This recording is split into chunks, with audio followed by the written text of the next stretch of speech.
سر بھارت کی طرف سے مسئلہ کشمیر کو نظر انداز کرنا اور پھر ٹریڈ کی بات کرنا، اور ابھی کل کی بات ہے کہ ابھی پارلیمنٹ میں انہوں نے پاکستان کی مصنوعات جو ہم یورپین پارلیمنٹ نے جو بات کی کہ بھی پاکستان کو ترسیل دی جائے گی، مصنوعات کو متعارف کرایا جائے گا، اس کے اوپر بھی انہوں نے زور ڈال کے تو پارلیمنٹ کو یہ کہا ہے کہ بھئی پاکستان کو یہ تمام سہولیات اس کی بند کی جائیں. تو آپ کیا سمجھتے ہیں کہ بھارت مسئلہ کشمیر اور پاکستان سے تعلقات میں سنجیدہ ہے؟ اس حوالے سے مشکلات تو موجود ہیں، اور ہندوستان جو ہے اس کو میں نے تو پرائم منسٹر کے نوٹس میں بھی یہ بات دی تھی کہ ہمارے جو مذاکرات ہیں اس میں ہم دونوں کی حیثیت برابر کی ہے، اور اس میں مذاکرات کو کبھی جاری رکھنا کبھی روک دینا، تو اس میں یک طرفہ طور پر ہندوستان نے کلید اپنے پاس رکھی ہوئی ہے.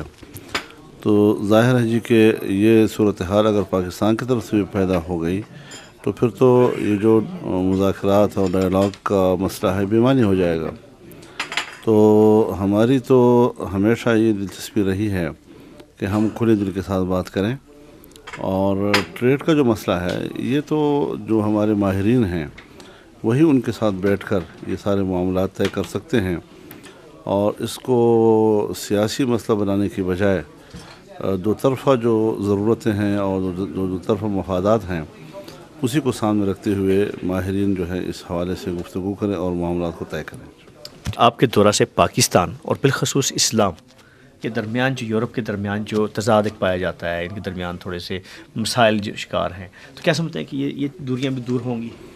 دیکھیے یہ تو یورپ کی اپنی پیدا کردہ ہے، یعنی جب یورپ چاہتا ہے کہ اسلام اس کی ضرورت ہے تو پھر 40 سال تک وہ سر جنگ لڑتا رہا روس کے خلاف، اور یہی مذہب تھا، یہی اسلام تھا، یہی فرقہ واریت تھی، یہی شدت تھی، یہی انتہا پسندی تھی، یہی بندوق تھی، یہی جنگ تھا.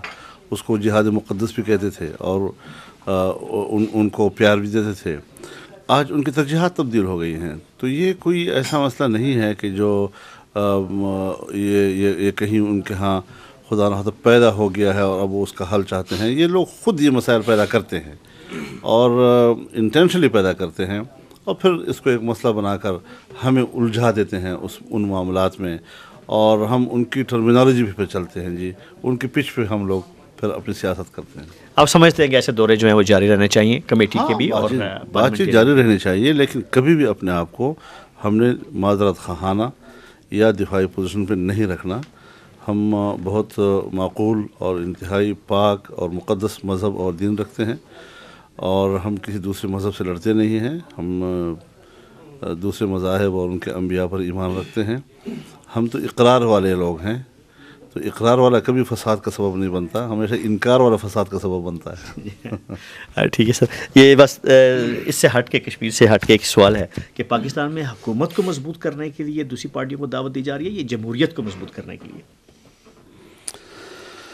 پیپلز پارٹی کا ایک نعرہ ہے کہ صرف وہی جمہوریت ہے اور اس کے علاوہ کوئی جمہوریت نہیں ہے. جس وقت اس کی پارٹی کی حکومت نہیں ہوتی تو پھر وہ جمہوریت کی بحالی کی بات کرتے ہیں. تو مارشل لا ہو یا کسی دوسری پارٹی کی حکومت ہو، پیپلز پارٹی نے ایک ہی بات کہی ہے کہ ہم جمہوریت کی بحالی کی جائے، اور جب اپنی گورنمنٹ آتی ہے تو پھر وہ 100% جمہوریت ہو جاتی ہے. تو یہ ان کا اپنا ایک انداز ہے.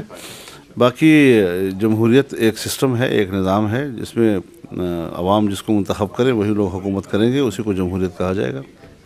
اور آپ شاید آپ تک خبریں پہنچی ہوں کہ ایم کیو ایم اور مسلم لیگ کاف جو ہے وہ حکومت میں شامل ہونے جا رہی ہے، تو جے یو آئی کے بارے میں آپ کیا سمجھتے ہیں کہ آپ تیار ہیں اس سلسلے میں؟ نہیں، جے یو آئی تیار نہیں ہوگی.